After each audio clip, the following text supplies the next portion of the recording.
let's talk armor on Metapic.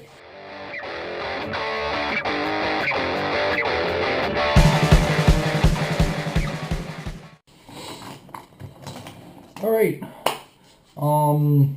Armor came out of nowhere. Uh, I think I've got it. Nah, well, whatever.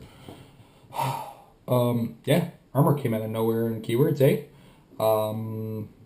I guess Invincible Iron Man gave it a big boost, but it was kind of starting to get on its way ahead of time.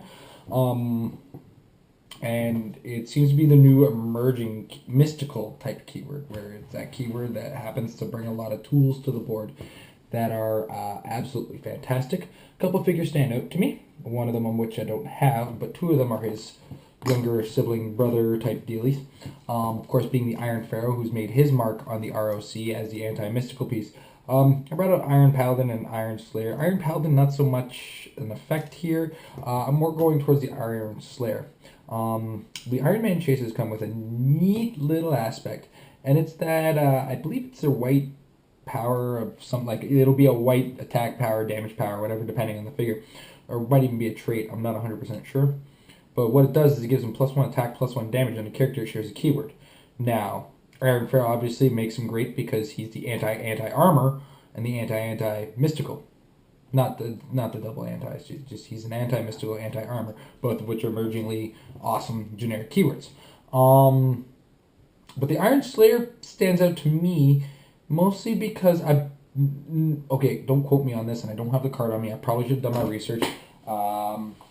But I'm pretty sure Bizarro has the monster keyword, and Iron Slayer has a monster keyword, but Lydia Maller also has the monster keyword, which puts the Iron Slayer out in a better, or different place than the Iron Pharaoh, as both of them are able to, or take out some element that's kind of making the metagame go nuts.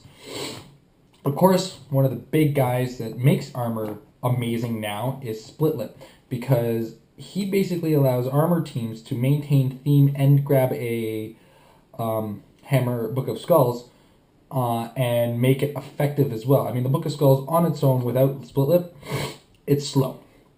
It takes a sweet time getting hammers out on the ground, and it can really be not good if you don't have Split Lip on your team. Ultimately, though, Split Lip does add, it has 3 keywords that don't necessarily fit everywhere, those being Armor, Asgardian, and Stark Industries. Stark Industries I've seen in big games, but when we talk about the 300-point metagame, his strongest points are going to be Armor and Asgardian as far as I see it.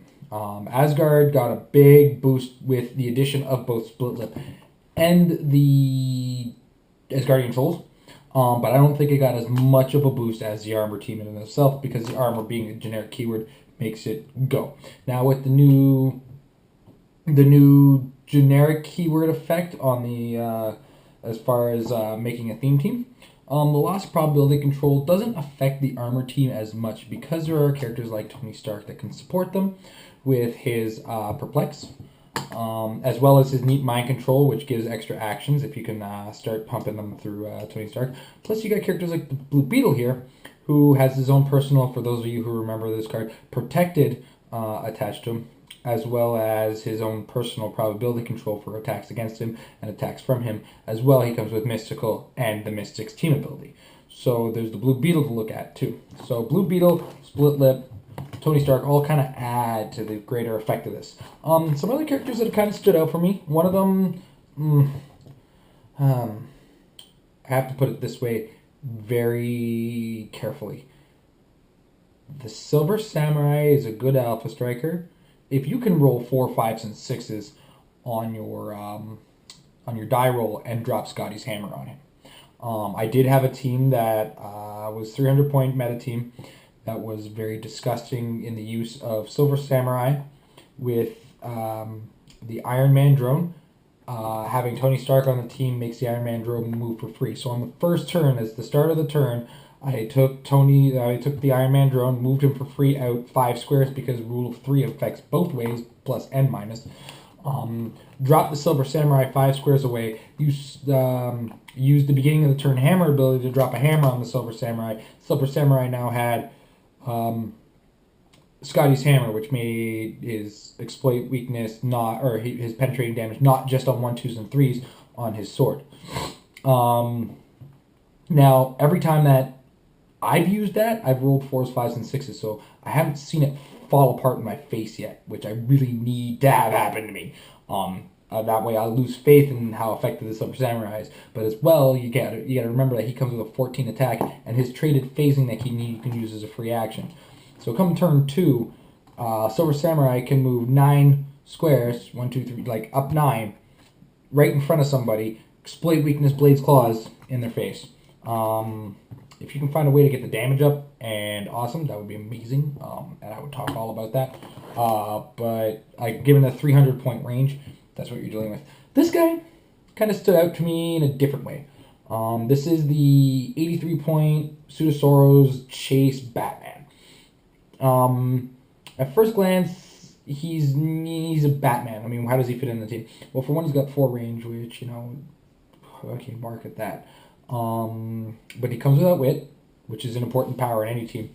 And he comes with an 8 movement and can't forget his improved movement of ignoring hindering terrain. And he's got an 8 movement with charge and flurry. I'm not sure what other aspects he has to his improved movement, but I do distinctly remember dropping Scotty's hammer on him being absolutely amazing because he just ignored everything from there. So couple that with his flurry and charge, so you can potentially have a 13 attacker ignoring pretty much everything except for blocking terrain, with some mid-dial exploit and battle fury to get around, of course, the obnoxiously large amount of shape change that seems to be showing up in the game, as well as stopping things like Brother Voodoo's, Brother Voodoo's mind control. Also, to take into effect is the fact that he's the Batman team ability, so that makes him stealthy. It's a shame he's not indomitable. Can't win them all.